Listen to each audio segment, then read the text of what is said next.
Did you know your brain is wired for discomfort? Yet, that's probably what is holding you back. How to rebuild your life. Whether you are going through a season of loss, a season of hardship, a season of reinvention, I know I have done it all before. So, how do you rebuild your life? Number one, you have to embrace discomfort. Discomfort is actually your superpower. Here's the reason why. Most people really want ease. They want flow. They don't want hard. But the thing is we have to choose our hard. We have to choose what is going to actually shift and change our brain. Like I said before, your brain is wired to avoid discomfort, but sometimes that is what tends to hold people back. Most people do not like change. Most people hate change. Most people fear change. And if we want to rebuild our lives and shift our lives and shift exactly the trajectory, then we've got to make these micro changes in our brain. And we have to actually embrace the fact that we're going to suck at it. It's going to be hard. It might be painful at times. Think about it. If you want to change the way that you look physically, we want to rebuild our life, we want to get more fit, we want to have a six-pack, we first have to go into, okay, what is the thing that's causing me the most fear or the thing that I don't want to do? Well, I don't really want to go to the gym. Most people don't really want to go to the gym. 9 times out of 10, the people who say, I am going to go and do X, Y, and Z thing, well, as we know, in the beginning of the year, they say, I'm going to go to the gym, I'm going to have this fitness journey, and by the time February rolls around, it flops. Why? Because willpower doesn't do anything. You say you want to be on time, or you want to wake up an hour earlier. Who wants to join the 5 a.m. club? I know that we've all been there, but here's the thing. What tends to hold people back is the fact we are not making these micro moments of change in our lives. Because as science shows, is neuroplasticity research shows that exposing yourself to small controlled stressors, like either cold exposure or actually sucking at new things, aka trying new things. If you read my book, That Suck Now What, you know that I talk about sucking at something new for 30 days or more. Why do I talk about that? Because it helps rewire your brain to handle stressors, to handle resilience, to build resilience better, and to handle challenges better. So if you are going to get dumped, if you are going to have that coworker drop something off at your place or maybe give you bad news. For example, people who normally step outside their comfort zones are less likely to develop chronic anxiety because their brain learns to de-escalate stress faster. This is huge because what it means for you is how well do you handle uncertainty? How well do you handle setbacks? How well do you handle emotional challenges? And what are the tools that you have in your toolbox that help you embrace discomfort, embrace the suck, embrace the things that feel sometimes completely out of your control? You know that saying, well, we're going to do it. I mean, we feel the fear, but do it anyway. It's kind of the example of bravery that many people talk about. Well, when you're feeling that feeling, like that fear that that bear is going to come and chase after you in the wilderness, but that fear is maybe being late to work, or maybe having to give a presentation to your colleagues, or maybe asking that person out on a date. What do we fear? We fear rejection. We fear, oh my gosh, it's not going to go as planned, so maybe I shouldn't do that thing. But when we start to rebuild our life, when we start to be okay with your capacity to have discomfort in your life, you begin to change your life. You begin to say yes to those new opportunities. The second thing that I want to talk about is your ability to be able to hold and support your emotional capacity to feel. And what I mean by that is your 90-day rule for expanding your comfort zone, but honoring your feelings. Studies show that people who suppress their emotions are 3 times more likely to develop chronic stress-related illnesses. 3 times more likely. That's insane. Where about half the people in the US right now report they feel chronic levels of anxiety and stress.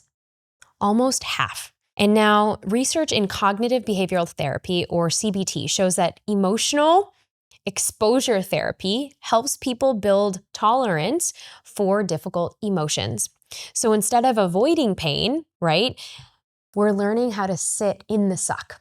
And we process it in real time because it leads to emotional expansion. So think about this. The last time that you had a breakup or something didn't go your way, or maybe something painful happened, maybe you suffered a loss, or perhaps something didn't go right in your business.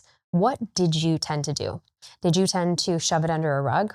Did you tend to go out and drink with your friends and pretend that nothing ever happened and that everything was okay because we were avoiding pain, right? What do? We eat past 10 p.m. We have emotional eating.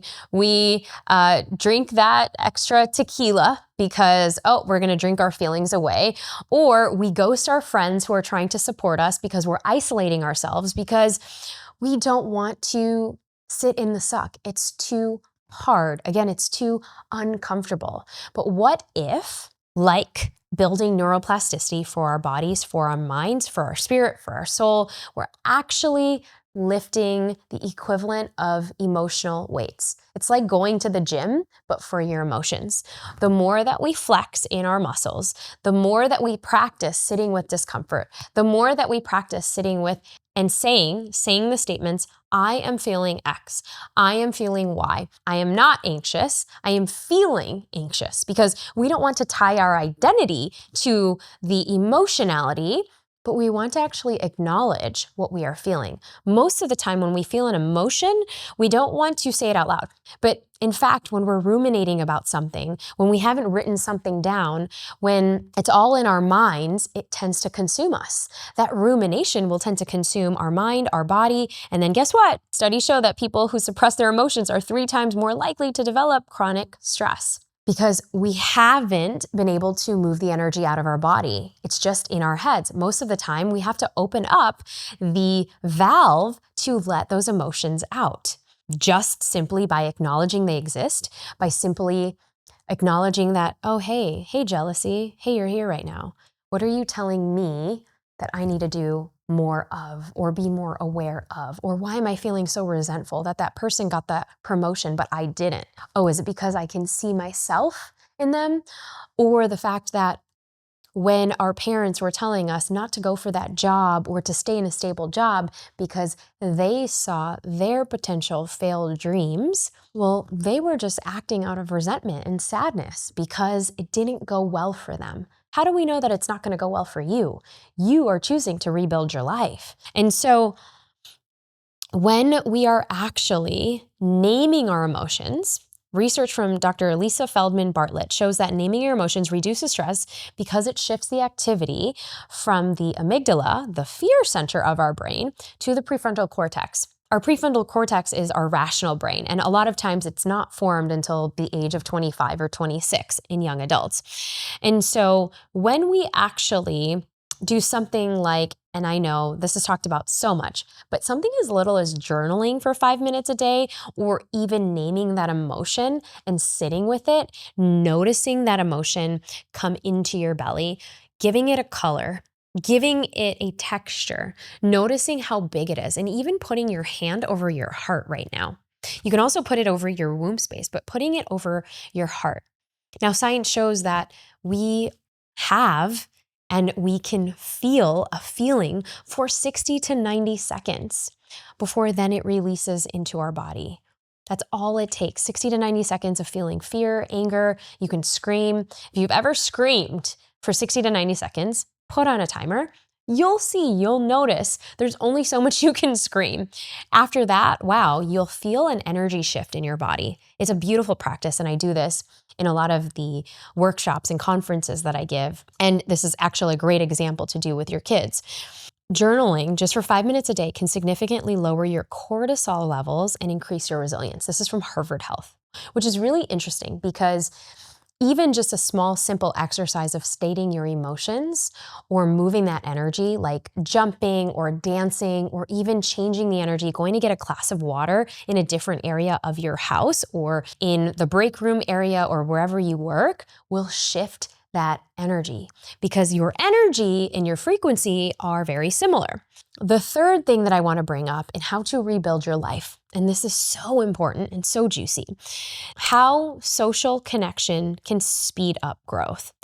Now, the longest running Harvard study by Dr. Robert Waldinger from Harvard found that the strong relationships, not money or success or fame, strong relationships were the number one predictor of long-term happiness and resilience. How interesting is that? So the quality of your community tells you how successful you are going to be in your life. And Dr. Julianne Holt-Lunsted's research on relationships shows that strong social support is the number one predictor of long-term resilience. People with deep connections recover from setbacks a lot faster and are less likely to suffer from anxiety and depression. Get a new crowd to hang out with. If you're rebuilding your life, find the people that want to rebuild with you. Find the people that are going to champion your success. Find the people that are going to go bat for you. Stop hanging out with people who are draining. Stop hanging out with folks who talk about you behind your back, who don't have the best energy for you, who are either too insecure to see your bigness or are threatened by you. You don't need those people in your life. Forget about them. Forget about them. They're not your people. They're not your humans. And here's how to apply this in your life within the next 30 days. So find your soul support posse. This is what I talk about in my book. You want to identify and write this down, 3 to 5 people in your life who truly support and champion you. You don't need that many friends. You really don't. We think we need them, but we don't. It's 3 or 5 people or individuals. It could be podcasts that you watch. It could be me. I could be your cheerleading bestie who truly support your growth and spend that intentional time with them. Maybe you want to read books from them. Maybe you want to listen to their podcast. Maybe you want to get to know them a little bit better. Spend some time doing a sport together, going to yoga together, going for a hike, going for coffee, going for a tea, going for a walk, maybe going to dinner with them. Do something active with them. And the kicker, vocalize your needs and desires. Most of the time, we don't say what we need or what we need support with. Those 3 little words, I need help, completely changed my life. And I'll tell you in my TEDx talk that I just did on how to find purpose during your hardest moments. And if that resonates with you, I'm going to link that in the show notes. And research shows that people who ask for help experience less stress. I cannot stress this enough. There's so many people who have so much ego and so much pride and they don't ask for help. Guess what? They're the ones who usually fail. They're the ones that don't reach that next level of where they should be and expand themselves in such a way because they want to navigate the world alone. You don't have to go about this alone. Gather your community support because I guarantee you, your life will change and you can rebuild it so much faster than anything that you would ever imagine or wish for. And the last tip that I can give you here is give what you want to receive. Now, this is big. Help somebody else navigate a tough time. A lot of times we get so much value in supporting other people, especially when we are going through our own stuckness, when we are going through things in our life that are not working out. I remember being at the lowest moments of my life during my divorce or during some of my losses.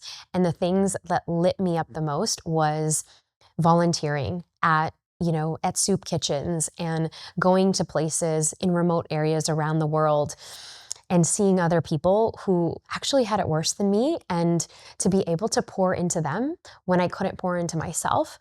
And it reminded me of what really matters. And what really matters is your connection to help others also thrive, because what you're doing is you're also helping yourself and you're also giving that perspective back to you. And while I always say fill your cup first, sometimes we have to get the inspiration, and we get that inspiration by doing something else that's good for other people because it reminds us of how humanity is. And at the end of the day, our generosity can go a long way, and it really reminds us that we're not alone in what we are struggling with, wherever our struggles are in the scope of things. So I hope this helps. Let me know if this has changed your perspective at all in the comments below. If you are new, I'm Dr. Neeta, and this is your destination, your oasis to be all things just a little bit more brave. And if this feels right for you, you can go ahead and let us know what you would add in the comments below, or tag us at The Brave Table or at Neeta Bhushan on Instagram. I'd love to hear from you, and I will see you soon. You know I've got so much more in store for you, so if you are really ready to dive in and keep owning your emotions like the boss that you are, click right here. Go ahead, don't be shy. I'll see you in the next one. Keep shining.